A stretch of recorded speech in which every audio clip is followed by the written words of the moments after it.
Good morning बच्चों, मैं वेद प्रकाश फिर आप लोग के सामने एक बार कक्षा 10 के विज्ञान के साथ हाजिर हूँ। हम लोग देख रहे थे अध्याय 1 रासायनिक अभिक्रियाएं एवं समीकरण। उसी में आगे देखते हुए कुछ अभिक्रियाएं हैं तथा अध्याय से रिलेटेड प्रश्न आज देखने वाले हैं हम लोग। तो चलिए शुरू करते हैं, देखते हैं। पहला क्या, उत्क्रमणीय अभिक्रियाएं। उत्क्रमणीय अभिक्रियाएं किसे कहते हैं? वे अभिक्रियाएं जो समान परिस्थितियों में दोनों दिशाओं में चल सकती हैं, अर्थात ऐसी रिएक्शन जो अभिकारक से उत्पाद में बदलती हैं तथा उत्पाद से फिर क्या उसी अभिकारक में दोबारा लौट आती हैं। उस अभिक्रिया को हम लोग क्या कहते हैं? उत्क्रमणीय अभिक्रियाएं कहते हैं। जैसे एग्जाम्पल हम लोग देख लेते हैं, क्या है? Ammonium chloride. अमोनियम क्लोराइड को जो हम लोग क्या करते हैं? गर्म करते हैं। गर्म जब किया जाता है तो क्या होता है? अमोनिया प्लस हाइड्रोक्लोरिक अम्ल में टूट जाता है।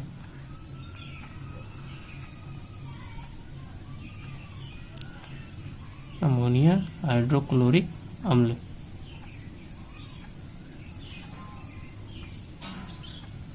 में टूट जाता है। अमोनियम क्लोराइड को जब हम लोग गर्म करते हैं तो अमोनिया प्लस हाइड्रोजन क्लोराइड में टूट जाता है, हाइड्रोक्लोरिक अम्ल में, या हाइड्रोजन क्लोराइड दोनों कह सकते हैं। अर्थात क्या होता है इसमें? अभिकारक हमारा अमोनियम क्लोराइड क्या अभिकारक को जो हम गर्म करते हैं वो होता है। ये जो सिंबल बना है तीर का, हाफ तीर ऊपर हाफ तीर नीचे की तरफ, अर्थात ये सिंबल हमारा ये दर्शाता है कि ये जो अभिक्रिया है ये उत्क्रमणीय अभिक्रिया है, अर्थात जो दोनों दिशाओं में चल सकती है। अभिकारक से उत्पाद, उत्पाद से क्या अभिकारक बनाती है। एक अलग एग्जाम्पल देखते हैं, दूसरा हाइड्रोजन आयोडाइड। क्या, जब इसको गर्म करते हैं हाइड्रोजन में प्लस आयोडीन में क्या होता है? अलग हो जाता है। ये भी हमारी कौन सी अभिक्रिया है? उत्क्रमणीय अभिक्रिया है। आगे देखते हैं कौन सी अभिक्रिया है? अनुत्क्रमणीय अभिक्रियाएं। अनुत्क्रमणीय अभिक्रियाएं किसे कहते हैं? वे अभिक्रियाएं जो केवल एक ही दिशा में चलती हैं या संपन्न होती हैं, उन्हें हम लोग क्या कहते हैं? अनुत्क्रमणीय अभिक्रियाएं। अनुत्क्रमणीय अभिक्रियाएं एग्जाम्पल क्या है? Potassium chlorate. पोटेशियम क्लोरेट को जब हम लोग गर्म करते हैं, पोटेशियम क्लोराइड प्लस ऑक्सीजन के अणु क्या होते हैं? उत्पाद के रूप में हमें प्राप्त होते हैं। ये हमारी कौन सी अभिक्रिया है? अनुत्क्रमणीय अभिक्रिया। अनुत्क्रमणीय अभिक्रिया को हम लोग क्या कहते हैं? उसमें अपघटन अभिक्रियाएं भी बोल सकते हैं। उसमें अपघटन अभिक्रिया भी इसे बोल सकते हैं हम लोग। दूसरा रिएक्शन देख लेते हैं। दूसरा एग्जाम्पल क्या है? Ferrous sulphate. फेरस सल्फेट को जब हम लोग गर्म करते हैं क्या होता है?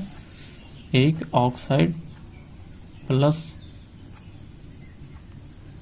Sulphur dioxide gas plus sulphur plus sulphide gas के रूप में प्राप्त होता है। तो आज हम लोग देखें क्या उत्क्रमणीय अभिक्रियाएं तथा अनुत्क्रमणीय अभिक्रियाएं, जो कि इस अध्याय की लास्ट दोनों अभिक्रियाएं थी।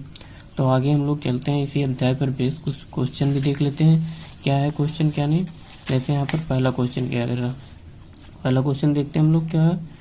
Ferric oxide plus aluminium. जब फेरिक ऑक्साइड तथा एल्युमिनियम को जब आपस में एक साथ रखा जाता है या क्रिया कराया जाता है तो क्या होता है? एल्युमिनियम ऑक्साइड तथा आयरन प्राप्त होता है। एक किस प्रकार की अभिक्रिया है? हम लोग देखे थे, जैसे अभिक्रिया जब कोई भी धातु किसी भी धातु का स्थान ले लेता है तो उसका उस अभिक्रिया को कौन सी अभिक्रिया कहते हैं? आगे देखते हैं। जैसे पहला संयोजन अभिक्रिया। संयोजन अभिक्रिया में क्या होता है? जो उत्पाद मिलकर एक एकल उत्पाद का निर्माण करते हैं उसे क्या कहते हैं? संयोजन अभिक्रिया कहते हैं। संयोजन अभिक्रिया नहीं हो सकता है क्योंकि दोनों उत्पाद तो अलग अलग उत्पाद में, दोनों अभिकारक मिलके क्या होते हैं? अलग अलग उत्पाद भी बना रहे हैं, ठीक है। अर्थात तो संयोजन अभिक्रिया नहीं हो सकती। द्विविस्थापन अभिक्रिया। द्विविस्थापन अभिक्रिया में दो विलयन होते हैं, अर्थात यहाँ पर दो विलयन तो है नहीं, एक पदार्थ है एक विलयन हमारा, तो ये भी द्विविस्थापन अभिक्रिया भी नहीं हो सकती। वियोजन अभिक्रिया में क्या होता है? अभिकारक जो होता है वो छोटे छोटे उत्पादों में टूट जाता है, उसे हम लोग वियोजन अभिक्रिया। तो यहाँ पर वियोजन अभिक्रिया भी नहीं हो सकती। दूसरा लास्ट विकल्प देखते हैं, विस्थापन अभिक्रिया। विस्थापन अभिक्रिया में क्या होता था? जब कोई भी तत्व किसी तत्व को विस्थापित करके उसकी जगह स्वयं ले लेता था, उसको हम लोग क्या कहते थे? विस्थापन अभिक्रिया। अर्थात यहाँ पर क्या है? एल्युमिनियम आयरन को क्या कर रहा है? विस्थापित कर दे रहा है और उसकी जगह स्वयं आ रहा है, ठीक है। तो उत्पाद में एक उत्पाद बनाता है एल्युमिनियम ऑक्साइड प्लस फिर आयरन को क्या होता है, विस्थापित कर देता है। अर्थात हमारे पास यहाँ पर कौन से विकल्प के साथ जाना होगा, विस्थापन अपक्रिया। यहाँ पर विस्थापन अपक्रिया क्या होगा, सही होगा, क्योंकि एल्युमिनियम जो है आयरन को विस्थापित कर रहा है। दूसरा क्वेश्चन देख लेते हैं। निम्नलिखित रासायनिक समीकरणों को संतुलित कीजिए। पहला देखते हैं क्या है, HNO3 प्लस CaOH का ट्वाइस रिएक्शन कैल्शियम CaNO3 का ट्वाइस प्लस H2O। तो हम लोग अपक्रिया संतुलित करने में किस प्रकार चरणबद्ध तरीके से हम लोग संतुलित किए थे। तो यहाँ पर पहले क्या होता था, पहले हम लोग क्या रहते हैं, जो भी पदार्थ होता है अपकारक में या उत्पाद में जो भी प्राप्त होता है उसके चारों तरफ क्या होते हैं, उसके हम लोग एक बॉक्स बनाते हैं, उत्पादों के को एक बॉक्स के अंदर करते हैं। उसके बाद बॉक्स के बाहर ही जो भी चेंज करते हैं, बॉक्स के बाहर ही चेंज होता है हमारा।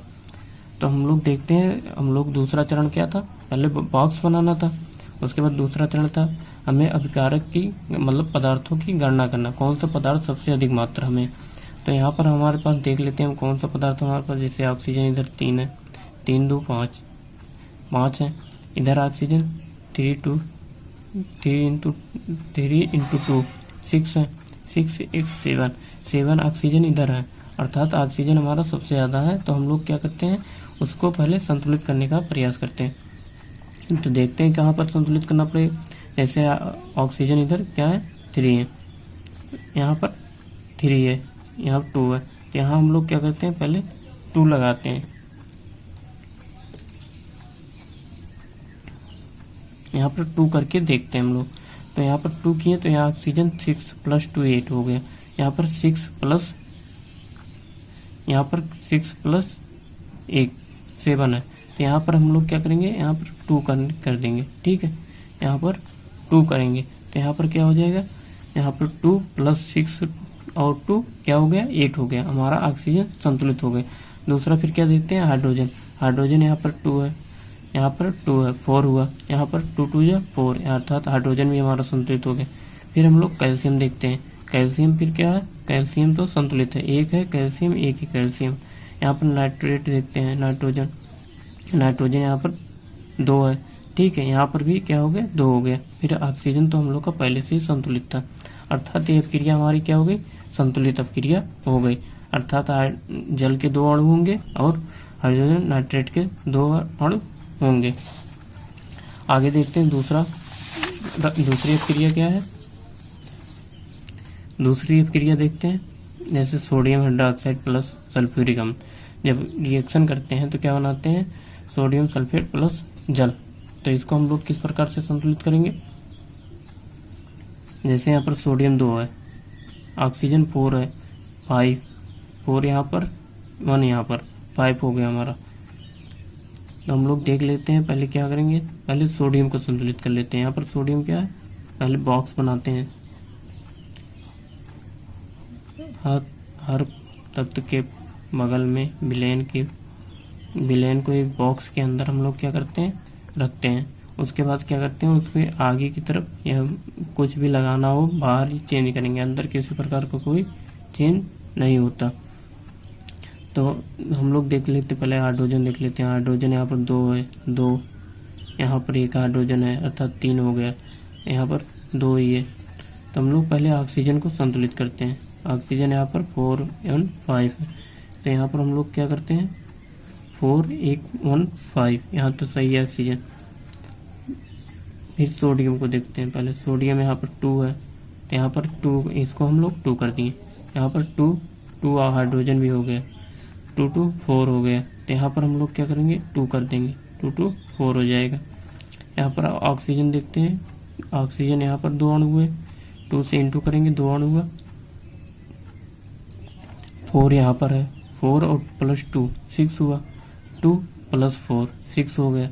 और सोडियम 2 अणु, 2 यहाँ पर भी हो गए, ठीक है। हाइड्रोजन के 4 संतुलित हैं, सल्फर के 1 संतुलित है, अर्थात हमारा अपक्रिया क्या हो गई, संतुलित हो गई। तो इसी तरह से कोई भी अपक्रिया अगर आती है तो उसको हम लोग क्या करेंगे, पहले चरण के अनुसार क्या बॉक्स बनाएंगे। पहले कोई भी विलेन हुआ या पदार्थ हुआ उसके चारों तरफ हम लोग क्या है, बॉक्स बनाएंगे। बॉक्स के बाहर ही जो चेंज करना होगा चेंज करेंगे। उसी तरह से तीसरा क्वेश्चन हम लोग चलते हैं तीसरे क्वेश्चन पे। तीसरा क्वेश्चन क्या कहता है, जिंक प्लस सल्फ्यूरिक अम्ल जब क्रिया करते हैं तो zinc sulphate plus hydrogen gas मुक्त करती है। यह कौन सी अपक्रिया है? अपक्रिया कौन सी अपक्रिया है? पहला विकल्प क्या है, योगात्मक अपक्रिया। योगात्मक अपक्रिया में क्या होता है, जब कोई दो उत्पाद मिलकर एकल उत्पाद का निर्माण करते हैं तो वो क्या कहलाता है, योगात्मक अपक्रिया कहलाता है। अपघटन अपक्रिया, अपघटन अपक्रिया में क्या होती है, जब कोई पदार्थ किसी पदार्थ का अपघटन होता है, जैसे उसमें अपघटन हुआ, जैसे छोटे छोटे पदार्थों में टूट जाना, उसी को क्या कहते हैं, अपघटन कहते हैं। वियोजन अपक्रिया कहते हैं, जब कोई एकल उत्पाद क्या होता है, छोटे छोटे पदार्थों में टूट जाता है, उसी को क्या कहते हैं, एकल उत्पाद कहते हैं। इस तरह से टूट जाता है, उसी को हम लोग क्या कहते हैं, वियोजन अपक्रिया कहते हैं। अर्थात प्रतिस्थापन अपक्रिया। प्रतिस्थापन अपक्रिया क्या होती है, वे अपक्रियाएं जो किसी पदार्थ को प्रतिस्थापित कर उसकी जगह स्वयं ले लेती हैं, उसे हम लोग क्या करते हैं, प्रतिस्थापन अपक्रिया कहते हैं। अर्थात यहाँ पर हमारा क्या होगा, ऐसे जिंक क्या कर रहा है, हाँ हाइड्रोजन को विस्थापित कर उसकी जगह स्वयं ले रहा है, अर्थात यहाँ पर क्या होगी, हमारी प्रतिस्थापन अपक्रिया क्या होगी, सही होगी। यहाँ हाइड्रोजन को क्या करता रहा, प्रतिस्थापित कर दे रहा है।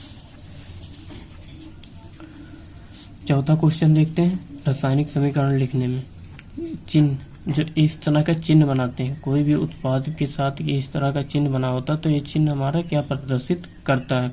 देखते हैं, गैसीय अवस्था, ठोस अवस्था, द्रव अवस्था, इनमें से कोई नहीं। अर्थात तो ठोस अवस्था में क्या होता है, यस लगा होता है, साल्ट हो जाता है। द्रव अवस्था में क्या होता है, लिक्विड हो जाता है। गैस को हम लोग क्या करते हैं, स्मॉल जी से भी लिख सकते हैं, या तो जी से लिख सकते हैं या इस तरह का सिंबल बना सकते हैं। अर्थात ये सिंबल क्या दर्शाता है, गैस अवस्था। अर्थात हमारा क्या होगा, पहला विकल्प सही होगा, गैसीय अवस्था। उसके बाद पांचवा क्वेश्चन देखते हैं हम लोग। पांचवा क्वेश्चन क्या है, निम्नलिखित में से योगात्मक तथा प्रतिस्थापन अपक्रियाएं छांटिए। योगात्मक अपक्रिया क्या होता है, जब कोई दो अपकारक मिलकर एकल उत्पाद का निर्माण करते हैं, उसे हम लोग क्या कहते हैं, योगात्मक अपक्रिया। अर्थात पहला रिएक्शन हमारा क्या है, नाइट्रोजन प्लस हाइड्रोजन मिलकर क्या बना रहे हैं, अमोनिया बना रहे हैं, तो ये क्या होगा, योगात्मक अपक्रिया।